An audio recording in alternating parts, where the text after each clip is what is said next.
Hi cuties! Assalamu alaikum. I am Mim. Hope you all are doing well. I am also well. আজকের ব্লগে আমি তোমাদের সাথে share করব আমরা আজকে কোথায় কোথায় ঘুরতে গেলাম কি করলাম সব কিছু। চলো আর দেরি না করি, let's get into the video. আজকে আমরা বাড়ির শুধু সকলে মিলে আপুর বাসায় বেড়াতে যাচ্ছি।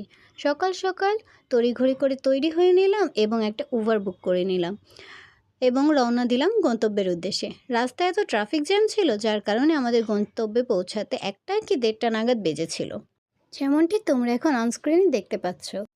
তারপর সেখানে পৌঁছে রুম ডেকোরেশনের কিছু ক্লিপস নিচ্ছিলাম যাতে আমি তোমাদের সাথে খুব সুন্দরভাবে ব্লগ আকারে সেটি শেয়ার করতে পারি। আর এই তো আমার ছোট ভাই তোমাদের হাই করে নিচ্ছিল। আর তোমাদের জানিয়ে রাখি এখানকার বেশিরভাগ চিত্রপটে সে নিজের হাতে করেছে। তারপর এই তো আমাদের প্রথমে ওয়েলকাম ড্রিঙ্কস দিয়ে গেল। তারপর আমরা খেতে বসে পড়লাম। এখানে মুরগির রোস্ট, গরুর রেজালা, ভেজিটেবলস ও সাদা পোলাও ছিল, যেমনটি আপনারা দেখতে পাচ্ছেন। আর এখানে বগুড়ার স্পেশাল দই ছিল, যেটা আমাদের খাওয়ার পরই দেওয়া হয়েছিল। তারপর আমরা খাওয়া দাওয়া শেষে একটু ঘোরার উদ্দেশ্যে বের হয়েছিলাম বিকাল দিকটায় সবাই মিলে। লোকেশনটা খুব কাছে থাকার কারণে আমরা 10 মিনিট নাগাদ সেখানে পৌঁছে গেছি। তারপর এই তো আমরা সবাই মিলে ফ্যামিলি কিছু ফটো ক্লিক করে নিয়েছিলাম, যেহেতু সেখানে ছবি কিংবা ভিডিও করা অ্যালাউ নেই, তাই খানিকটা লুকিয়ে চুরিয়ে করছিলাম।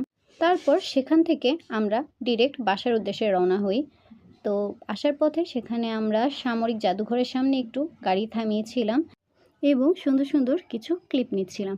এখানে আমার খালামণি, বাবা, আম্মু, ভাই সবাই মিলে আইসক্রিম ও ঝালমুড়ি এটসেট্রা অনেক কিছু খাচ্ছিল।